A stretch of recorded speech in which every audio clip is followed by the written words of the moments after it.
வாழ்கின்ற அந்த வினாடி வரைக்கும் வாழ்வது என்றால் என்ன? இப்போ இந்த ஒரு வார்த்தைக்கு பொம்பளை பிள்ளைங்களுக்கு எல்லாம் அவ்வளவு கோபம் வர ஒரு குரல் இருக்குப்பா. என்னால தாங்கவே முடியாதுப்பா அந்த குரலை படிக்கும் போதெல்லாம். தெய்வம் தொழாள் கொழுநன், நல்ல மனப்பாடம் பண்ணி வச்சுக்கங்க, அதெல்லாம் நல்லது இல்ல. அந்த மாதிரி ஒரு பிள்ளை வீட்டுக்கு வந்தா, தெய்வம் தொழாள் கொழுநன் தொழுது எழுவாள் பெய்யன. அவ பெய்யுன்னு சொன்னா மழை பெய்யுமா? எப்படிங்க பெய்யும்? வாசுகி சொல்லியிருந்தா கூட பெஞ்சிருக்காது, எங்க அம்மா கண்ணகி சொல்லியிருந்தா கூட பெஞ்சிருக்காது. அதெல்லாம் மெட்டாபிசிக்ஸா? பெய் அப்படின்னோட மழை பெஞ்சிருமா? அப்படி பெஞ்சாதான் நான் மிகப்பெரிய நான் கடவுளையே தொழுது கொண்டிருக்கிறேன், வேறு எந்த தெய்வத்தையும் தொழவில்லை என்ற லேபிள் எனக்கு கிடைக்குமா? இப்படி தாத்தா சொல்வாரா? நான் மூப்பன் இல்லையா? அவன் அறிவாளி இல்லையா? எப்படி சொல்கிறார் பாருங்க. ஒண்ணும் இல்லைங்க, பொறுக்கோ எழுதினாருங்க. அதுக்கு அர்த்தம் அவர் இந்த பெய் என்ற பெய் மெட்டாபிசிக்ஸ்ல எல்லாம் அவருக்கு நம்பிக்கை கிடையாது. அவர் சொல்றார், வீட்டுல ஒருத்தி இருக்கிறா, நல்லா படிச்சிருக்கிறா, அது முன்னால குரல் இருக்குது, அது கூட மனப்பாடம் பண்ணி வச்சுக்கலாம். ஆம்பளைங்களாம் நல்லது. தற்காத்து தற்கொண்டார் பேணி தகை சார்ந்த சொல் காத்து சோர்வில் ஆழ்பெண், எல்லா வேலையும் செஞ்சுட்டு ஃப்ரெஷ்ஷா இருப்பான். சரியா? ஃப்ரெஷ்ஷா இந்த குரல் தான் இருக்குது. அப்போ அவள் பெய் என்று சொன்னால் மழை பெய்யும் என்பது எவ்வளவு பெரிய பெண் அடிமைத்தனம். அப்படி சொல்ல இல்லை வள்ளுவன், அப்படி சொல்ல இல்லை. அவன் சொன்னது என்ன தெரியுமா? வீட்டில் ஒருத்தி இருக்கிறாள், உங்கள் குடும்பத்திற்காக, உங்கள் பிள்ளைகளுக்காக, உங்கள் வாழ்க்கைக்காக, உங்கள் குலதெய்வத்துக்காக, உங்களுடைய சூழலுக்காக அவள் தன்னை முழுமையாக கொடுத்து தன் குலதெய்வத்தை கூட மறந்து இருக்கிறாள் என்று வைத்துக் கொள்ளுங்கள். அவள் யார் தெரியுமா? நீ பெய் என்று சொன்னவுடன் பெய்யும் மழையை போன்றவள். உங்களுக்கு வரையாவ அது அப்படித்தான் ஒன்றை நாம் புரிந்து கொள்ள முடியும். இப்படி குரலை புரிந்து கொள்வதே இல்லை நாம். இப்ப இன்னொரு ஒரு குரலை சொல்றேன். என்னன்றி கொன்றார்க்கும் உய்வு உண்டாம். ஃபர்ஸ்ட் சொல்லிட்ட, நீ என்ன சொன்ன? என்னன்றி கொன்றார்க்கும் உய்வு உண்டாம். நீ ஏன் சொல்ற? நன்றி மறப்பது சொல்லிட்டல, அப்புறம் எல்லா நன்றியும் மறக்கலாம், பரவாயில்ல, எதுக்கு நீ அந்த இடத்துல கேப் விடுற? எனக்கு புரியலைங்க. அது எனக்கு வள்ளுவன் மீது கோபம் வந்தது. என்னன்றி கொன்றார்க்கும் உய்வு உண்டு. எந்த நன்றி நீ கொன்னுட்டனாலும் உனக்கு பரவாயில்ல, மன்னிப்பு உண்டு, ஒரு நன்றியை மட்டும் நீ கொல்லக்கூடாதுன்னு சொல்லி கடைசியா வார்த்தையை முடிக்கிறார். என்னன்றி கொன்றார்க்கும் உய்வுண்டாம் உய்வில்லை செய் நன்றி கொன்ற. அப்படின்னா என்ன? அம்மா அப்பா செஞ்ச நன்றியை மட்டும் மறந்துட்டேன்னு வச்சுக்க, உலகத்துல நீ என்ன நன்றியை வேணாலும் மறக்கலாம், தாய் தகப்பன் செய்த அந்த நன்றியை மட்டும் மறக்காதேன்னு வைக்கிறாரு. இன்னொரு ஒரு குரல் சொல்றேன். தன்னெஞ்சு அறிவது பொய்யற்க. என்ன அர்த்தம்? நீயே சொல்லு, ஏதோ சொல்ல போறல. ஒரு பொண்ணு என்கிட்ட கேட்டாங்க, என்ன தெரியுமா? நெஞ்சுக்கு தெரிய பொய் சொல்லாத, அப்படி சொல்லிட்டேன்னா உன் நெஞ்ச உன்னை சாவடிச்சிடும். Okay good. கேட்டா பாருங்க ஒரு கேள்வி, நெஞ்சுக்கு தெரியாம பொய் சொல்லாமா? நியாயமான கேள்விதான். கேட்பான் அவன் கிளாஸ்ல. என்னன்றி கொன்றார்க்கும் உய்வு உண்டாம் உய்வில்லை செய் நன்றி கொன்ற மகருக்கு இப்ப புரிஞ்சு போச்சு. இப்ப இந்த குரல் தன்னெஞ்சு அறிவது பொய்யற்க, நல்ல குரலை படிச்சு பாருங்க, கிளியரா மூப்பன் சொன்னான். தன் நெஞ்சு அறிவது, அறிய அல்ல, அறிவது அப்படின்னா என்ன அர்த்தம்? அதன் இயல்பே அறிவது. அதனால பொய் சொல்லாத, சொல்லிட்டா சாவடிச்சிரும். அது பாருங்க, குற்றத்திற்கு தண்டனை உண்டு, மன்னிப்பு உண்டுங்க. குற்ற உணர்வுக்கு மன்னிப்பே கிடையாது. இந்த குற்ற உணர்வை எங்கன்னு போய் கழுவுவீங்க? நீங்க கழுவ முடியுமா இந்த குற்ற உணர்வை? பாஸ்கரதாசின் கொலை என்கின்ற ஒரு புத்தகத்தை படிக்கிறேன் நான். அன்றிலிருந்து இன்று வரைக்கும் என் மனதை விட்டது அகலவே இல்லை. பல நேரங்களில் நான் பார்த்திருக்கிறேன், இறக்கின்ற மிருகம் தன்னை கொல்ல வருகின்ற, கொன்று போடுவதற்கு காத்திருக்கக்கூடிய அந்த மிருகத்தை அப்படி பார்க்கும் தெரியுமா? எப்பாவது யோசிச்சு பார்த்திருக்கீங்களா? அது கண்ணில் அதுக்கு என்ன சொல்லுதுன்னு? நீங்க வீட்டில் வெட்டுவீங்களே, அப்ப அது உங்களை பார்க்கும். அப்படி என்னைக்காவது யோசிச்சிருக்கிறீங்களா அது என்ன சொல்ல வருதுன்னு? பாஸ்கரதாசின் கொலை என்கின்ற அந்த புத்தகம் இப்படி சொன்னது. பாஸ்கரதாஸ் ஒருத்தன் தன்னுடைய ஆக கீழே விழுந்து அழிந்து போக காத்திருக்கக்கூடிய ஒரு நண்பனை தெருவில் இருந்து கண்டெடுக்கிறான். அவனுக்கு நல்ல உணவு கொடுத்து, உடை கொடுத்து, வேலை கொடுத்து, பணம் கொடுத்து அவனை வாழ வைக்கிறான். அவனுக்கு பாஸ்கரதாசின் இளம் மனைவியோடு தொடர்பு வந்து விடுகிறது. அந்த இளம் மனைவி பாஸ்கரதாசை கொலை செய்ய திட்டம் போடுகிறாள். திட்டம் போடுவதற்கு அவள் இவனை பயன்படுத்துகிறாள். இந்த ஆண் வந்த நண்பன் அவளுடைய சொல்லில் மயங்கி கொலை செய்வதற்கு ஒப்புக்கொள்கிறான். ஒப்புக்கொண்ட அவன் எப்படி கொலை பண்ணுவதுன்னா, ஒன்னால அவர் சோஃபால உட்காந்துருப்பாரு, நீ பின்னால போய் இப்படி இழுத்து கொன்னுடு. கதை முடியுதுங்க. அந்த இந்த பக்கம் போட்டுருவான். போட்டுட்டு இழுத்து அவன் அந்த ஸ்ட்ரகிள் பண்ணும் பொழுது அவன் திரும்பி பார்த்துருவாங்க, இவனை அவன் இறந்துருவான். கடைசி வரைக்கும் அந்த பெண்ணோடு சேராமல் தன் நண்பன் வாழ வைத்த தன் நண்பன் தன்னால் தான் அவன் கொலையுண்டான் என்பதனை அவன் தெரிந்து கொண்டான் என்கின்ற குற்ற உணர்வில் தற்கொலை செய்து கொள்ளும். இப்படி ஒரு கதை. இது போதி மரமா இல்லையா? ஏதோ ஒரு நிலையில் நாம் ஒன்றை வாசிக்கின்ற பொழுது அந்த வாசிப்பு நம்மை இன்னொரு கட்டத்திற்கு, மனதை வேறு நிலையில் திருப்பி எடுத்து செல்கிறதா? லட்சக்கணக்கான இளைஞர்களிடத்தில் இந்த சொல்லை நான் சேர்த்து இருக்கிறேன், உங்களோடும் பகிர்ந்து கொள்கிறேன். என் போதி மரம் எனக்கு கொடுத்த கனிகளில் ஒன்று இந்த சொல். நீ எதை தேடிக்கொண்டிருக்கிறாயோ அது உன்னை தேடிக்கொண்டிருக்கிறது. சொல், என்ன சொல்லுங்க, என்ன சொல்லுது? இது சத்தியமா, உண்மையா? உண்மை, உண்மை. நீ எதை ஆழமாக தேடுகிறாயோ அது உன்னை தேடுகிறது. அது ஆசையாக இருக்கலாம், காதலாக இருக்கலாம், காமமாக இருக்கலாம். ஆனால் உன்னுடைய ஆழமான ஆழ் மனது அதை நாடுகிறதா? அதுவும் உன்னை நாடுகிறது. மரணம் கூட அப்படித்தான், விபத்து கூட அப்படித்தான், பகை கூட அப்படித்தான். உன் மனம் எதை நாடுகிறதோ அது உன்னை நாடுகிறது. யோசனைகளையும் எண்ணங்களையும் பலப்படுத்திக் கொள்ள வேண்டும். அதில் பிசிறான நெகட்டிவான உடன்பாட்டு முறையில் இல்லாத முரணான சிந்தனைகளை வரவிடக் கூடாது என்பதில் நான் தெளிவு பெற்ற இடம். நீ எதை தேடுகிறாயோ அது உன்னை தேடுகிறது. நான் இத்தகைய பரந்த கூட்டத்தை தேடுகிறேன். இதோ நான் வருவதற்கு 2 மணி நேரம் காலதாமதமானாலும் இந்த கூட்டம் என்னை தேடிக்கொண்டிருந்தது என்பதுதானே, இதுதானே. ஒரு நான் கொஞ்சம் உயரமான பொண்ணு. இந்த திருவள்ளுவர் பஸ்ஸில் ஏறும்பொழுது அது ரொம்ப குட்டியாக இருக்கும், கால் முட்டி இடிச்சிக்கும். எனக்கு ஒரு 12 வருஷமாக பயம், பிரேக் போட்டால் முட்டி பேந்துருமோன்னு. ஆனால் பஸ்ஸில் பேரல, 2 வீலர் ஓட்டிகிட்டு போகும்போது கீழே விழுந்து முட்டி பேந்துருச்சு. இப்போ புரியுதா? நீங்கள் எதை தேடிக்கொண்டிருக்கிறீர்களோ அது. விழுந்துருவோமோ? நான் விழுந்துருவீங்க, விழக்கூடாது, விழமாட்டீர்கள். சொற்களில் கவனம். இந்த சொற்களில் கவனமும் சொல்லுகின்ற சொல்லில் இருக்கக்கூடிய சூட்சுமத்தை புரிந்து கொள்ள ஞானமும் புத்தகம் எனும் போதி மரம் எனக்கு தருகிறது. வாழ்க்கை முழுவதும் முட்டாளாக இருப்பதை விட ஒரு முறை முட்டாள் என்ற பெயர் வாங்குவது புத்திசாலித்தனம். ஒரு விஷயம் தெரியலங்கிறது ஒப்புக்கோங்க. மாணவர்கள் முன்னால் இருக்கிறவங்க கண்டிப்பா கெட்ட வார்த்தையில திட்டுவாங்க. திட்டாமலாம் அது ஒழுக்கமா நமக்கு கிடைக்காது. ஏன்னா தெரிஞ்சுக்கிற வேற வயசுல தெரிஞ்சுக்கல. 9th ஸ்டாண்டர்டில் தெரிஞ்சுக்க வேண்டியது +1 வந்து கேட்குற. கெட்ட வார்த்தையில் தான் பதில் வரும். வந்தாலும் பரவாயில்ல, முட்டாள் பெண்ணே திட்டிக்கோ. விளையாடுறியா? விளையாடலை. திமுறா பேசுறியா? இல்லை. வம்பு பண்ணுறியா? கிடையாது, சொல்லிக் கொடு. ஸ்டாஃப் ரூமுக்கு வா, வரேன், சொல்லிக் கொடு. அம்மா அப்பாவை கூட்டு வரேன், சொல்லிக் கொடு. எக்ஸாம் எழுத விட மாட்டேன், விடாத, சொல்லிக் கொடு. எவ்வளவு வேண்டுமானாலும் திட்டிக்கோ. வாழ்க்கை முழுவதும் நான் முட்டாளாக இருப்பதை விட ஒரு முறை உன்னிடத்தில் வசை வாங்கி கொண்டு அது என்ன என்று நான் தெரிந்து கொள்ளாமல் விடமாட்டேன் என்று சொல்லக்கூடிய ஞானம் புத்தகம் தருகிறது. உங்களுக்கான வாழ்க்கை உங்களுக்கு முன்னால் வந்து விழுகின்ற பொழுது பல நேரங்களில் நான் பார்த்திருக்கிறேன். சொற்களிலே உள்ளே இருக்கக்கூடிய சூட்சுமத்தை. ஏங்க, நேற்று ஏதோ ஒரு கார்ல போய்கிட்டு இருக்கேன். இந்த பேரன்பு இந்த உலகத்தில் வேற எங்க கிடைக்கும் நீங்களே சொல்லுங்க. நான் தமிழ்நாட்டில் பிறந்திருக்கிறேன்.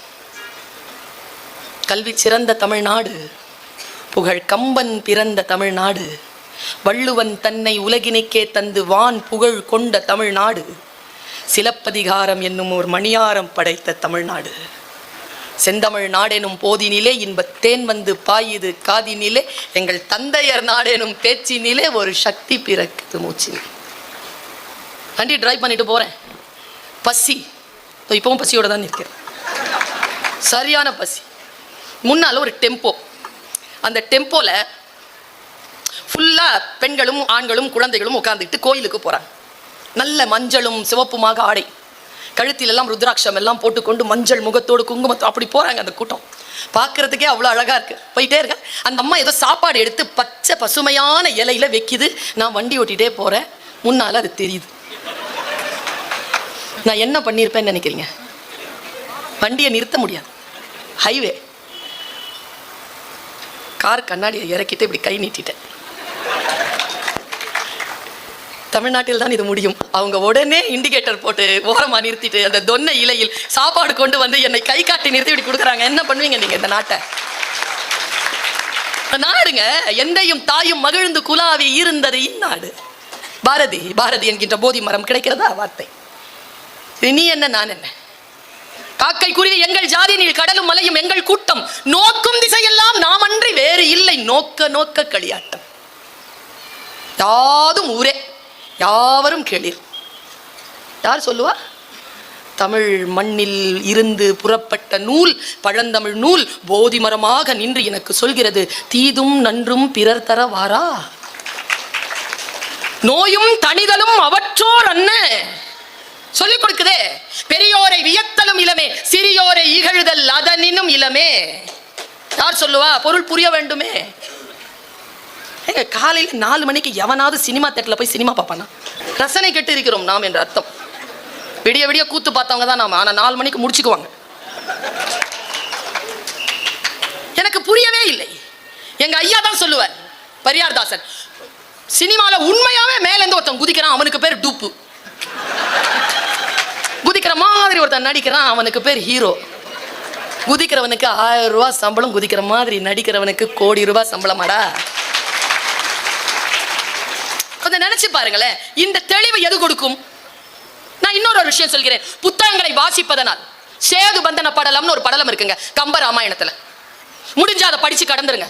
நான் ஏன் அதை இப்போ படிச்சேன்னா, ஒரு 5 வருஷத்துக்கு முன்னால சொன்னாங்க சேது பாலம் இருக்குன்னு, இப்போ சொல்றாங்க இல்லைன்னு.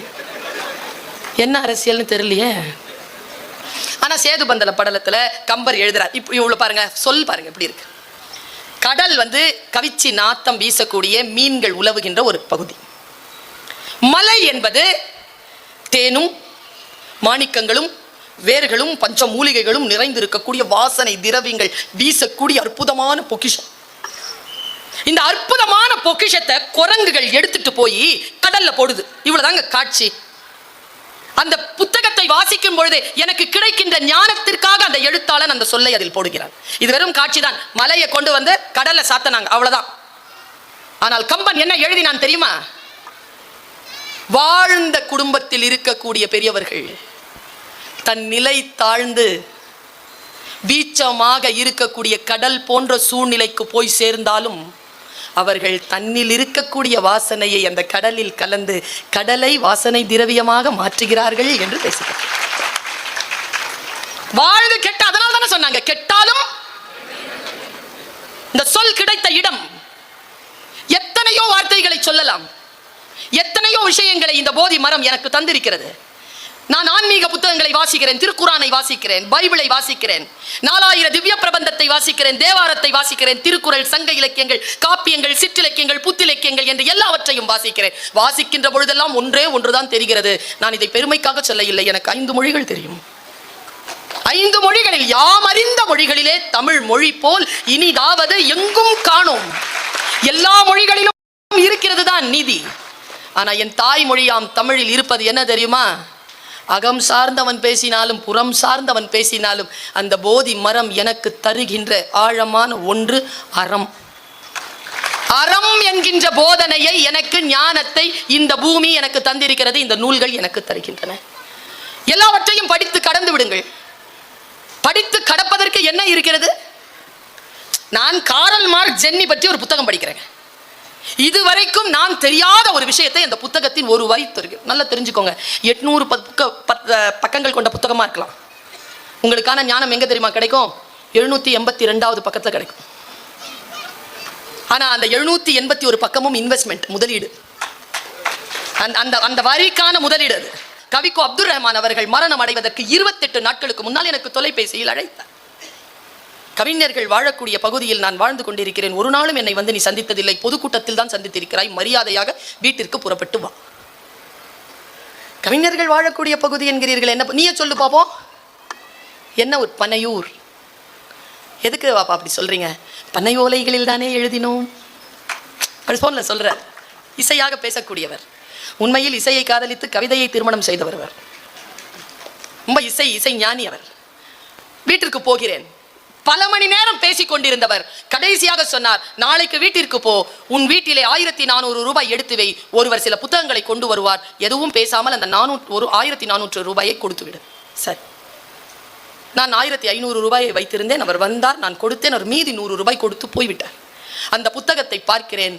பாப்பா புத்தகம் வந்து விட்டது என்றால் ஒரே விஷயம் தான் சொன்னார், என் வாழ்க்கையை மாற்றி போட்ட புத்தகம், நான் எவ்வளவு நாள் இருப்பேன் என்று தெரியாது, எனக்கு பின்னால் களமாடுகின்றவர்கள் இந்த நூல்களை எல்லாம் வாசித்துக் கொள்ள வேண்டும் என்பதற்காக உனக்கு நான் பரிந்துரை செய்கிறேன்.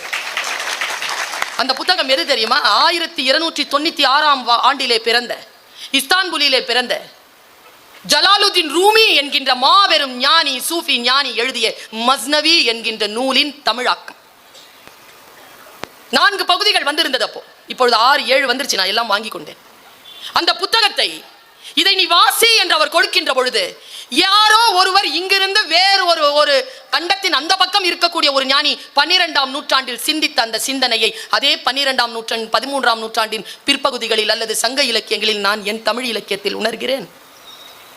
உலகளாவிய சிந்தனைகளை தூக்கி பிடித்த அந்த மஸ்னவியை வாசிக்கின்ற பொழுது ஒரே ரெண்டு கருத்து மட்டும் சொல்லுகிறேன். அது எப்படி போதி மரமாக மாறுகிறது என்று பாருங்க. கொய்யா மரத்திலிருந்து இறங்கு, இவ்வளவுதான் கவிதை.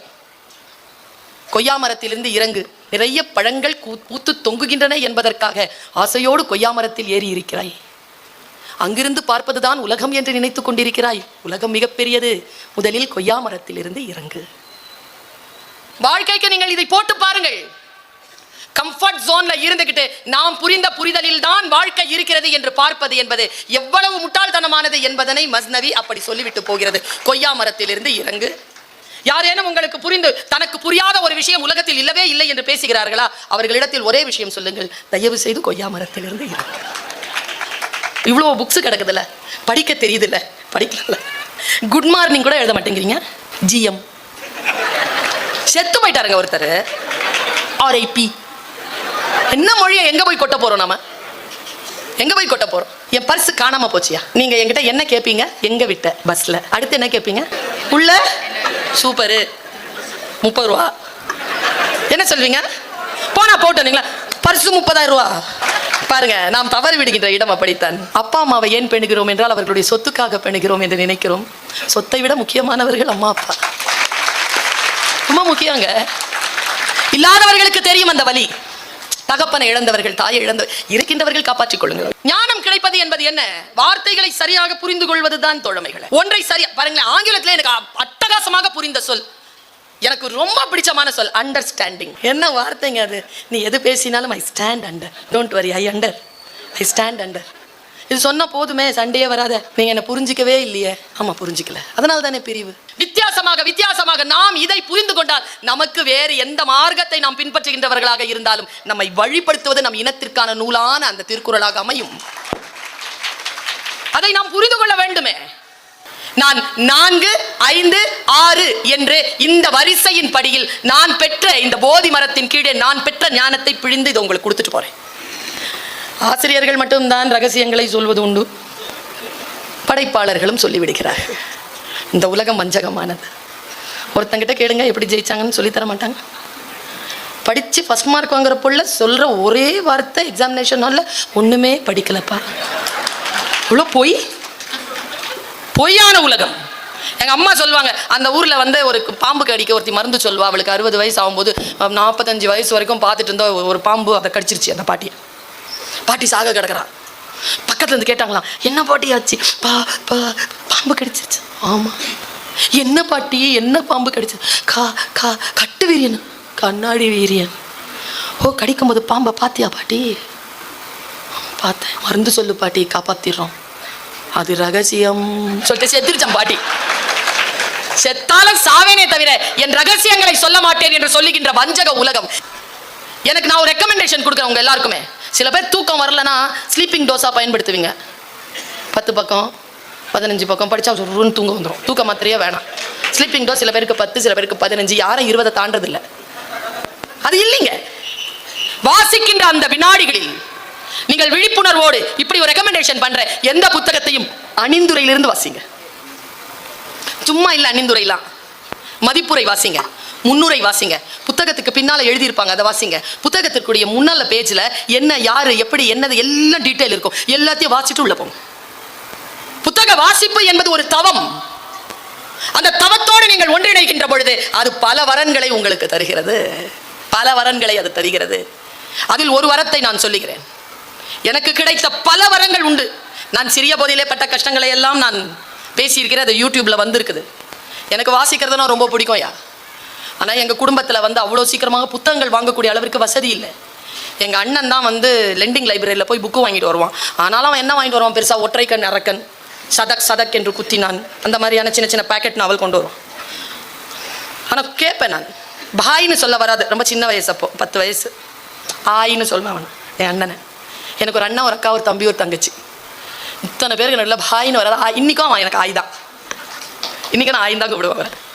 மராத்தியில் ஆயினா அம்மா. நான் ஒரு அப்படிதாங்க. நான் இப்போ சொல்கிறேன் எல்லாருக்கிட்டையும், யாராவது அண்ணனோட பிறந்தவங்களா இருந்தால் பாக்கியசாலிகள். அண்ணனா பிறக்கிறது வேற, அது ரொம்ப கடமை. அண்ணனோட பிறக்கணும், சூப்பர். அது அப்பா இல்லைன்னு வச்சுக்கோங்களேன், அப்பா நினப்பு வந்துச்சுன்னா போய் அண்ணனை பார்த்துட்டு வந்துடலாம். சின்ன வயசுல நம்ம அப்பாவை பார்த்த மாதிரியே இருப்பான். இதுல சிலது சுத்தம் தெரியுமா? நான் என் அண்ணனோட 12 வருஷம் பேசுறதில்ல, பட்டொலி வீசி பறக்கும் உன் புகழ் போ. பேசிருங்க, வாழ்க்கை இவ்வளவு தானே. பேசிடுறேன்னா இன்னைக்கு ஃபோன் பண்ணிடுங்க, நான் பார்க்கணும் போல தோணுச்சு. நல்லா என்ன திடீர்னு இல்லை நாளைக்கு எங்கேயாவது பார்க்கலாமா, எனக்கு வேலை இருக்குது, நீ சொல்லு நான் வரேன். நான் ஓவரா தோணுச்சுன்னா ஃபோன் பண்ணு. 2 மணி நேரத்தில் ஃபோன் திருப்பி வருதா இல்லையான்னு பாருங்க. உறவுகளை நெருக்கமாக்குவது சொற்கள் தான், கவிதைகள் தான், இலக்கியம் தான். அந்த வாசனையோடு இருக்கக்கூடியவர்கள் குற்றங்களை இழைக்க முடியாது. ரசனை என்பதும் வாசிப்பு என்பதும் தான் மனதை கழுவுகின்ற சோப்பு. பாரதி சொன்னான், துணி வெளுக்க சாம்பல் உண்டு எங்கள் முத்து மாரியம்மா, எங்கள் முத்து மாறி, மனம் வெளுக்க சாம்பல் இல்லை. எங்க யார் சொன்னது மனம் வெளுக்க சாம்பல் உண்டு? ஏ பாரதி, உன் கவிதையே மனம் வெளுக்கும் சாம்பல் தானே. உன் கவிதைகளால் நான் மனம் வெளுக்கப்பட்டிருக்கிறேனே. எத்தனை கவிதைகள் பாருக்குள்ளே நல்ல நாடு பாரத நாடுன்னு சொன்ன போனி, அதை விட என்ன பெருசு? இவள் செப்பு மொழி 18 எனில் சிந்தனை 1 பாடிட்டு போனியே, இதை விட என்ன மனசு கழுவுறது? தொல்லை வினை தரு தொல்லைகள் நீங்கி சுடர்க தமிழ்நாடே, இதை விட என்ன பெரிய மனசுக்கு வெளுப்பு வேணும்? மனதை வெளுக்கக்கூடிய ஆற்றல் கவிதைகளுக்கு உண்டு, கட்டுரைகளுக்கு உண்டு, நாவல்களுக்கு உண்டு, பயணங்களில் பற்றிய மொழிபெயர்ப்புகளுக்கு உண்டு. மொழிபெயர்ப்பு நாவல்களை தேடி போய் படியுங்கள். ஒன்றும் இல்லைங்க, நான் உங்க எல்லாருக்கிட்டையும் சொல்ல, குரான் படிங்க. முஸ்லீமா தான் இருக்கணும் குரான் படிக்கிறதுக்குன்னு எந்த அவசியம் கிடையாது. நான் பைபிள் படிக்கிறேனே, நான் கிறிஸ்டியன் இல்லையே, நான் படிக்கிறேனே. இயேசு கிறிஸ்து என்னிடத்தில் நேரடியாக பேசுவது போல் நான் உணர்கிறேனே. காது இருக்கின்றவர்கள் கேட்டுக்கொள்ளுங்கள். சரி, ஓகே. விதைகளை விதைக்க தெரிந்த ஒருவன் விதைகளை எடுத்துக்கொண்டு விதைக்க புறப்பட்டான். சரி, ஜீசஸ் என்கிட்ட பேசுறாருங்க, அதெல்லாம் நல்லா தெரிஞ்சுக்கோங்க. குரான் என்பது முகமது நபிக்கு ஜிப்ரையில் மூலமாக இறைவன் தந்த சொல். அவருக்கு அங்கிருந்து வந்தது, நமக்கு நேரடியா எழுதப்பட்டு நம்ம வாசிக்கிறோம்.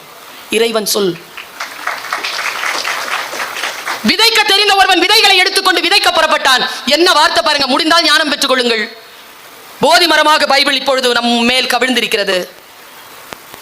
சில விதைகள் வழியில் விழுந்தன, பறவைகள் பட்சித்தன. சில விதைகள் பாறைகளில் விழுந்தன, மண் ஆழம் இல்லாத காரணத்தினால் விரைவில் முளைத்தன, வெயில் பட்டு கருகின. சில விதைகள் முட்களில் விழுந்தன, முட்கள் நெருக்கடித்து சிதைந்து போயின. சில விதைகள் நல்ல நிலங்களில் விழுந்தன, அவை 30ஆகவும் 60ஆகவும் 100ஆகவும் போகம் அளித்தன. காது இருக்கின்றவர்கள் கேட்க கடவீர்கள். கைகளில் எடுத்துச் செல்வது விதைகள் அல்ல தோழமைகளே, நம் எண்ணங்களும் நம் வாழ்வும் நம் நாளும் நம்முடைய வாழ்க்கையினுடைய ஒவ்வொரு அடியும் தான். அதை எங்கே தவற விடுகிறோம், எங்கே போய் போட வேண்டும் என்பதற்கு இதை விட பெருசு என்னங்க? என்னோட தகப்பனார் சொல்லுவார், காலத்தின் பேரேடு தன்னுடைய அந்த காலத்திற்கு பின்னால் தன் ரகசியத்தை பொத்தி வைத்திருக்கிறது. இந்த கடந்த காலம் பொத்தி வைத்த ரகசியம் என்ன தெரியுமா? வினாடிகள் தான் தவறிழைக்கின்றன, தண்டனையோ யுகங்களுக்கு கிடைக்கிறது. வினாடிகளை காப்பாற்றிக் கொள்கின்றவன் யுகங்களை காத்துக் கொள்கிறான். வினாடிகளில் தவறிழைக்கின்றவன் வாழ்க்கையை தவற விடுகிறான். இன்னொரு சொல் சொல்வார் அப்பா, दगा किसी का सगा नहीं है, करना है तो कर देखो. दगाना என்ன? துரோகம். யாருக்கும் சகா இல்லை. சகானா சகம், சகம்னா ஒன்று, இணைஞ்சிருக்கு. துரோகம் யாருக்குமே இணைஞ்சது இல்லையா, செய்யணும்னா செஞ்சு பார்த்துக்கோங்கிறார். दगा किसी का सगा नहीं है, करना है तो कर देखो. जिसने जिसने दगा किए हैं जाके उनके घर देखो. என்ன அர்த்தம் தெரியுமா? யாரெல்லாம் துரோகம் செய்தார்களோ அவங்க வீட்டை ஒரு எட்டிட்டு போயிடுங்கிறார். பயமா இருக்குங்க, நடுங்குது, எனக்கு ஈரல் நடுங்குது இந்த சொல்.